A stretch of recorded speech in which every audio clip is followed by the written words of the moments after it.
This is Happiness Solved with America's happiness coach, Sandee Scarlatta.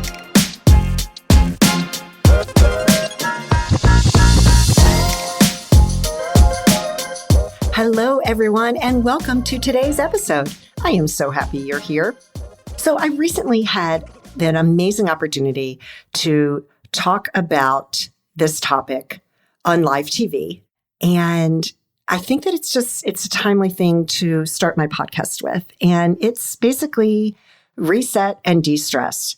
So, stress is still a huge factor in today's world. And it is such a major problem that is affecting people both mentally and physically. According to the American Psychological Association, stress affects all systems of the body. That's right. Every major system of our body, it can be affected by stress. Now, WebMD reported that 43% of all adults suffer adverse health effects from stress, like high blood pressure, skin conditions, depression, and anxiety. And 75 to 90% of all doctor's office visits are for stress-related ailments and complaints. That number is staggering. So I always like to say, at any time during the day, you can press the reset button, right? And reset your day, just like you reboot your computer when it's not functioning properly. So here are my 5 tips to reset your day and help you reduce stress. Step 1 is exercise, right? Exercise is going to raise your endorphins. It's going to get your heart rate up, and that is going to help you reduce your stress. So take a walk in nature, dance to your favorite music, ride a bike, anything that you enjoy doing is going to help reduce your stress. Step 2, gratitude. Every day when you wake up, make a list of everything you have to be grateful for. And at any time during the day when you need to reset your day, focus on your blessings and feel its loving embrace. You will be amazed at how quickly you will feel better. Tip 3, deep breathing. All you need to do is take 10 slow, deep breaths in through your nose and out through your mouth. Okay? This is also an amazing way to reduce your anxiety. Tip number 4, grounding or earthing. So this just simply means taking off your shoes outside and feeling the grass or the earth beneath your feet, right? This is energizing and balancing for your emotions. So imagine yourself walking on the beach, if you've ever experienced that, right? The sun's shining, you've got a breeze blowing, you hear the sound of the ocean, but what's really happening is that your feet are touching the earth. That's why it feels so great. So just take off your shoes and walk on the grass. You don't have to go to the beach. And the last step, number 5, is trust. Learn to trust that everything is going to work out exactly as it's supposed to, right? It always does. And I always like to add to that, if you can control a situation, then there's nothing to worry about because you have control over it. If you can't control a situation, then there's no need to worry about it because it's something that is completely out of your control. So I hope you enjoyed these tips, and I hope you enjoyed today's episode. I am so excited for you to hear this interview that I had with Sifu Love. He is just an amazing, amazing human being, and he has a bachelor's degree in Chinese language and literature and linguistics from UC Berkeley. He has a master's in spiritual psychology from Columbia University. Wow. And he's got all sorts of certifications, but mostly what's impressive about him is that he uses the art of Kung Fu to help people heal. And he's also known as the Soul Whisperer. So I hope you enjoy this interview. Hey, Sifu, how are you today? I'm doing well. How are you? Thank you so much for having me here. Oh, thank you so much for being here. And I love your name, Sifu Love. Now, is that your real name?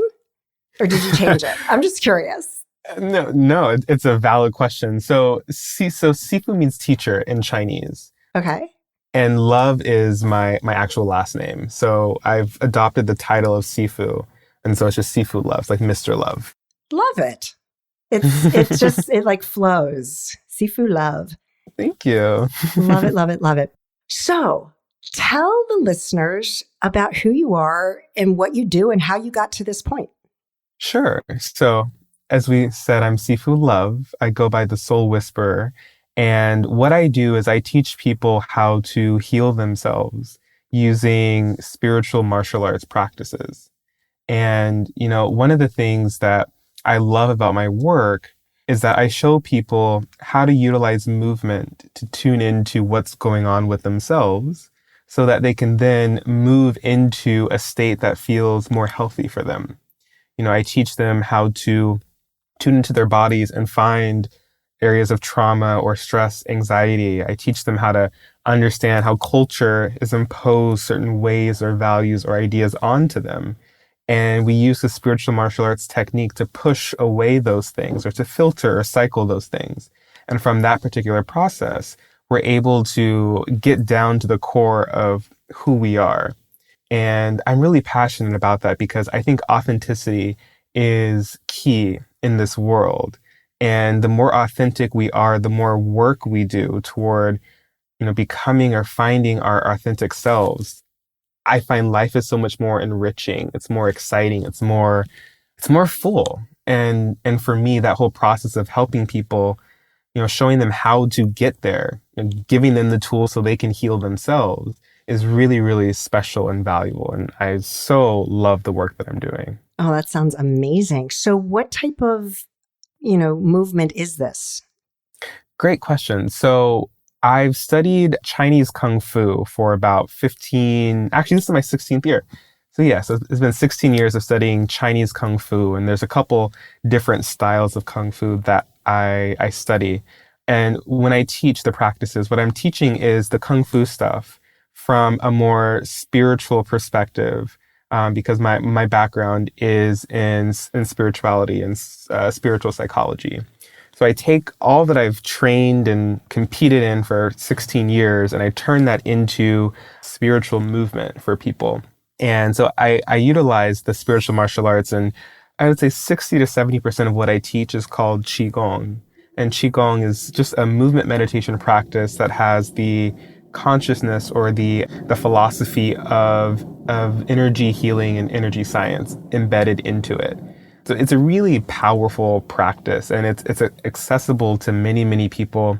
And the thing that I love is people come to the classes and they learn certain movements and stuff, and then they realize that these movements are also, a martial arts technique. So then they have these tools to protect themselves in case something happens to them physically. Oh, no kidding. So it's, yeah. Wow. That's really interesting. So what brought you to this place in your life? I mean, obviously you've been doing practicing Kung Fu for a long time, but what draws you in? Was there any type of experience you had in your life that you were like, I need to go on this path? Mm-hmm. Yeah, that's a really good question. So growing up, I did a lot of sports. Like I was that child that jumped around and did so many sports. I did basketball, soccer. I swam for literally a hot minute, maybe like a month, which isn't even a season. So like I kind of jumped around between different sports and nothing really felt good to me.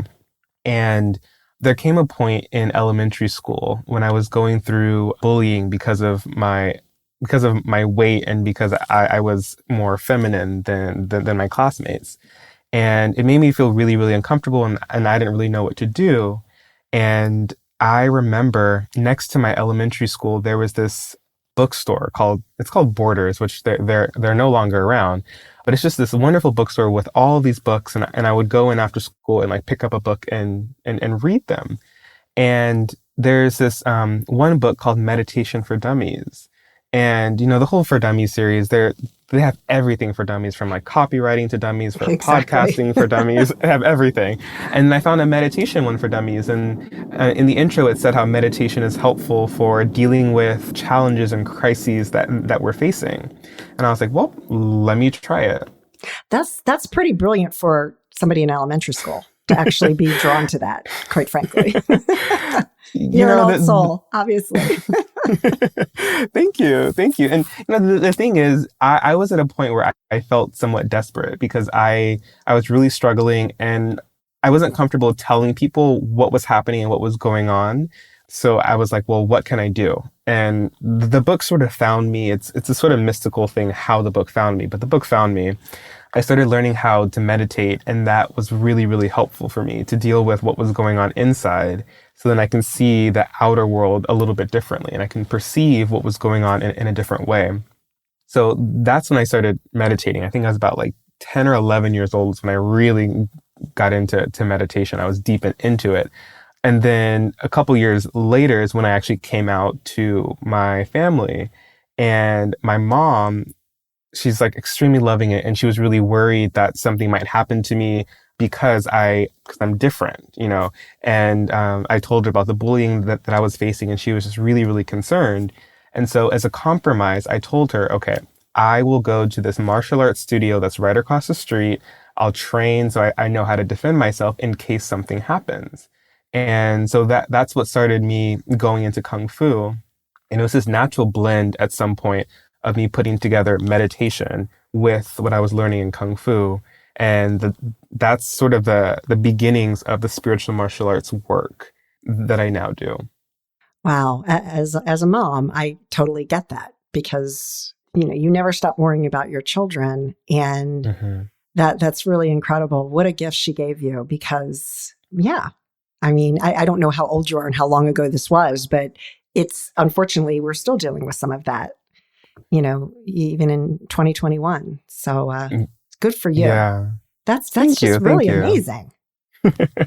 Thank you. I'm very fortunate to like have a mom who was trying to look out for my best interests and was really supportive.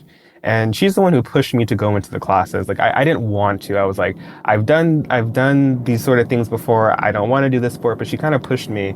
And I'm very happy that she did, because now I am where I am today, you know, teaching other people how to not just defend themselves, but also how to advocate for themselves through movement, to connect more deeply to their souls, to their intention, their desires. And so I'm super grateful that I've been pushed into this, because now I'm very happily sharing the work. Fantastic. And it's so needed on so many different levels, you know, because when you are trying to find that one thing, and I'm also, you know, commend your mother for allowing you to try different things, because, you know, as a former U.S. national and international figure skating coach, I promised myself, I retired from coaching before my son was born. And I promised myself that I would never force him to do anything that he didn't want to do, because if your heart is not in it, there's no point, right? And I saw so many little girls whose moms were living vicariously through them, right? And they were miserable. So that's really great. And yeah, I was the same way with my son. And I would just say, you need to just finish the season. So when it was baseball, I'm like, just finish the season and then you don't have to play again, you know, but yeah, that's really great. So back to the bullying, like, was the meditation help you work through that? Or was that something that kind of lingered longer? Right. So the bullying started in elementary school, and it went throughout to middle school. In high school, there was sort of a hard stop, and there were a couple of small instances, but not so much. But, you know, I had faced the bullying, and it was overwhelming for me. You know, at that point, speaking of elementary school, like I had a really good friendship group that I would enjoy being around, and I was sort of the popular one within that friendship group. But the second I left that group, you know, I left the group and I was walking to class, I was walking somewhere, I was getting ridiculed or made fun of. So I had my safe space, but the second I left the safe space, I felt like I was being attacked by other people. Not physically at that point. It was all verbal. And one of the things that I learned with meditation is how to tune in to other people and to sense what is going on with them. And when I learned how to do that, well, first I had to do it with myself. And that took a long time to really dig deep and be able to hear what I call the voice of my own soul. So I was able to hear my soul, understand what was going on with me.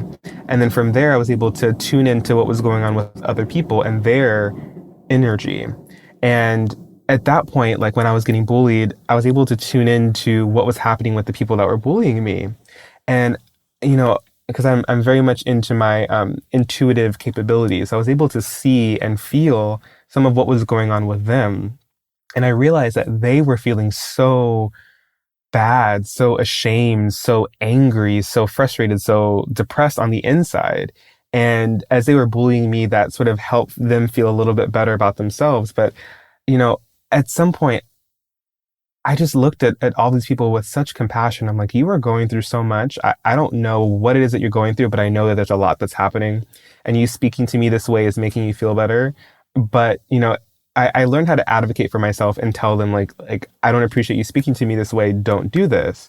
But I think what the meditation really did is it taught me how to get outside of my own mind and really understand the entirety of the situation, to sort of zoom out and then be able to see something and then compassionately respond to it versus responding from my own place of anger or sadness and trying to continue on the fight with them. So it really helped me to read a situation and shift the energy into something else that I think is more healthy. Wow. And you did that at such a young age. I mean, that's a skill that takes most people, you know, decades. And some people never get there because you're exactly right. You know, what the term that came to mind, and I'm not an expert in psychology, but I think the term is egomaniac with an inferiority complex, right? Yeah. Like they're so, you know, they hate themselves or they're depressed or they're angry, all of those terms that you used, that they feel better by putting other people down. Exactly. And there's just no place for that in this world. No. I completely agree. And unfortunately, that sort of behavior is not just tolerated, it's sort of appreciated or it's sort of valued. I'm sure a lot of people can think back to middle school or high school, and the popular person was the person who was actually bullying other people. And they were the ones who were glorified and said, like, wow, you are so strong and powerful and influential. And so I think our culture tends to glorify that sort of behavior, which is very, very unfortunate and uncomfortable, and that needs to change, which I think it is changing, but there still is that mentality to put someone on a pedestal who is trying to put someone else down. Well, you know, we see it constantly in politics, right? Yes. I mean, they're the worst. They're the worst at this. But I think, you know, and I don't, my son fortunately was never bullied. I was bullied very badly growing up, and it was mostly elementary school, a little bit in junior high, a little bit in high school, but it was mostly boys that liked me and they made fun of me because they liked me, you know, that reverse psychology, whatever it was. But yeah, I mean, it took a lot for me to get over that. So what I do know though, with my son, since he just graduated from high school a couple of years ago, and all throughout, there's like a zero tolerance policy for bullying in the schools. Now that doesn't mean that it doesn't happen, because I'm sure it still does. But you're right. I mean, it is slowly changing, but that is just really incredible. So tell me about some of the things that you offer to your clients. Sure. So I have group classes that people are able to join in, and the themes of the group classes are really, at the beginning of the class, I tune in to what's going on with the group, and then I sort of create a class based off of that. I have so many different spiritual martial arts techniques and Qi Gong movements that I teach, and I just sort of cater it to whatever's going on within the space. So I have group classes that people are able to come into. Now, where are you located? So everything's online right now. Okay. Yes, it's all online. So it's all remote. Great. Yes. So anyone can join in any time, not any time of day, because, you know, there's a set schedule, but, you know, anyone's able to join. And I think for me, that's really important because, you know, I've had students from all across the world join the classes, and that creates this beautiful cultural, like, I'm thinking of like a blanket of like this, it's this beautiful tapestry. It's this cultural tapestry that comes into the class, and I can see how the movements are helping people from across the world, and it feels really nice to be able to offer that service. So I have those group classes that are online, and I do one-on-one work with people as well. And the way that I do one-on-one work is, you know, people identify certain problems that they're having, certain areas that they want to grow or develop. And then there's a set of movements that I have that are research based that have been passed down onto me from my different teachers. And the movements help people work through whatever it is that they're struggling with. So I have movements in terms of the psychology work. I have movements related to trauma, anxiety, stress, confidence, authenticity, vulnerability. And in terms of the more spiritual development work, because some people really want to develop the ability to tap into their past lives or do ancestral healing or their intuition. So I have forms are just sets of movements. So I have forms that are specific toward that. So people come to me and they sort of talk about what it is that they want to grow or develop. And then I, sort of like a doctor in a way, I prescribe some forms for them to work through. And I observe their forms and I tell them how the movement is correlating to some sort of psychological or spiritual principle. And then, we kind of keep working back and forth through the movements. And I have to tell you, it's really beautiful to watch someone come in the very beginning and feel a certain type of way and feel like, I'm stuck. I've always been this way. I don't know how to change. I don't know what to do. And then me teaching them the different movements and watching their own energy fields shift, watching their body change, watching their mind align with what it is that they are desiring to become. And when I see that happen, it takes for some people, it takes like a month. For some people, it takes 3 to 4 months. But it's a really beautiful process to watch someone shift through these movements that have such deep philosophy and psychological and biological and neuroscience perspectives embedded into them. Wow, that's really interesting. Now, without giving any names out, obviously, can you give an example of somebody that you've helped? Sure. So there's one student that came to me and she was really struggling with her confidence. In terms of confidence, she was afraid to even speak how she was truly feeling to other people. She was afraid to be out in public in groups of more than 3 people. She was really just afraid to be herself. And I taught her the confidence form. Before I taught it to her, I gave her an experience. So I led her through the form. I watched her move. And after 30 minutes of going through the form, she told me, you know what? I feel like I can take on anything right now. So literally after the form, she went to a large group of people. She gathered like 6 or 7 of her friends. And previously, that's something that would have made her terrified. But in that moment, she felt so confident and empowered. And she's like, yes, I love this. I love this feeling. And so, she came back to me and then I actually taught her the form. So then she got to learn the form, practice it on her own. And now, I have to tell you, it's so interesting. Now she's doing like speeches on large stages. She actually had a TEDx talk a couple months ago. No kidding. Right. And I was like, oh my God, I can't believe it's you. And it's just so interesting to see her transition and growth. And it's literally the movements helped to unlock the truth of what was going on. And the movements helped to move the stuckness that she felt. And she's absolutely amazing. She told me she wants to do this Tony Robbins training. And I'm like, oh my gosh, you're like ready to like massively change lives and be around large groups of people. So she's one story that I love, and I love, connecting with her and seeing what she's doing because she's always surprising me. And the thing that I think is so great is that she has this form. I've taught it to her, and she has the form in her own back pocket. And she tells me every time she does something that she's a little bit afraid of, she goes to the form. It takes about 20 or so minutes to do. And because she knows what the form is and the meaning behind the movements, she just goes into the form. And afterwards, she feels so alive and she can do anything. And I think that's what's led her to be where she is now, going on stages and wanting to do this Tony Robbins training, is because she has the confidence in her ability to bring forth her own confidence. And that to me is just mind blowing. And I'm so grateful to have guided her through that whole process. That's an amazing story. Wow. Yeah, you must be really, really proud of that and grateful, of course. Yeah. Yeah. It's the work that I'm doing is, I would describe it as magical because I know what the forms can do, but I don't know exactly how someone's going to evolve once they've learned the forms. And her evolution is just I would have never guessed she would be where she is today. So I'm super grateful to the movements and her participation. Yeah, because it sounds like she was suffering from like tremendous anxiety, right? And going through the form helped to lower that anxiety so that she was able to move forward. And Exactly. wow, that's just truly amazing. Truly amazing. Wow.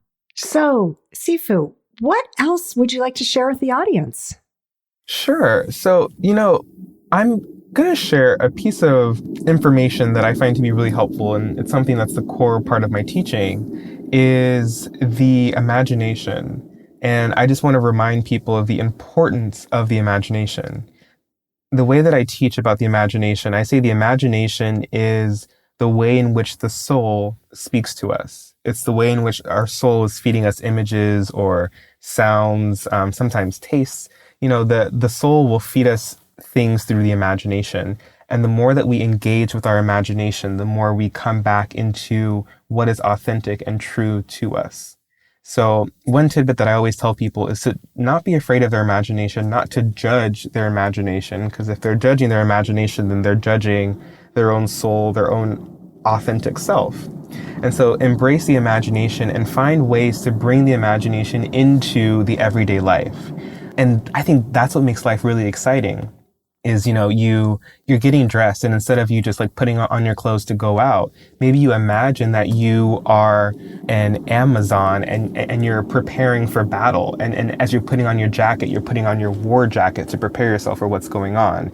That's one very small example, but like just that action itself, you put on your jacket very differently. As you walk around holding this jacket, it holds a whole nother evaluation to you, and you go about your day extremely differently.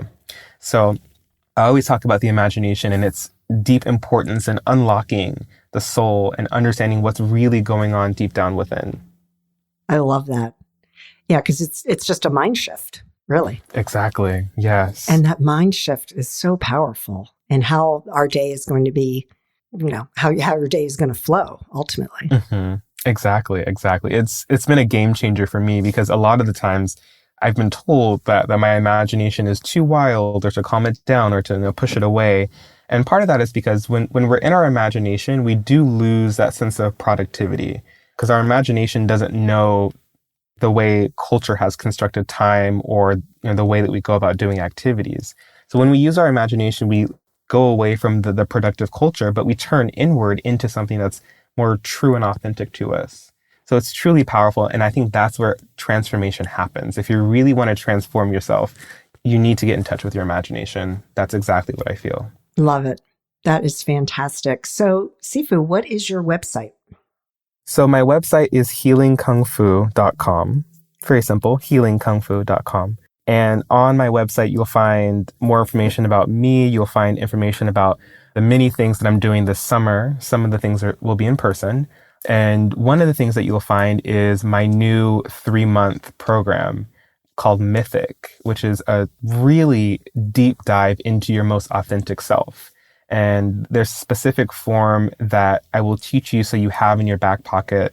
You get my one-on-one guidance, you get some group support, and there's just a lot within that particular program. And I'm excited that it's there and it's available. Anyone can join. Well, I screen people first to make sure that they have the discipline and they're ready for that deep level transformation. So, those people are able to join, and I take on new people at the beginning of each month. So it's sort of a 3-month program that starts at the beginning of each month. Nice. Love it. You are doing such amazing work, and wow, it's just incredible. And this was such a pleasure to learn more about you today. Thank you so much. Yeah, thank you so much for having me. This has been joy. I'm full of joy, and I really love having spent this time with you. So thank you so much for having me on here, and thank you all for listening. I greatly appreciate it. Thank you, Sifu. Take care. Bye, everybody. So wasn't that just fascinating? Wow. And as somebody who was bullied quite a bit when I was young, for somebody that age to learn how to meditate to help him work through those emotions that one feels when you are bullied, is just quite amazing. So I hope that you got something from this that you can apply in your own life. Please visit Sifu's website at healingkungfu.com and learn all about the different types of ways in which he can help you out. So thank you so much for joining today. To learn more about me, you can visit my website at sandeescarlotta.com. You can follow me on Facebook and Instagram at Coach Sandee Scarlotta. If you are listening to this on my YouTube channel, Happiness Solved, please subscribe. Thank you very much. And as always, I hope that you and your family stay safe and healthy and that your life is filled with peace, joy, and happiness. Take care, everyone.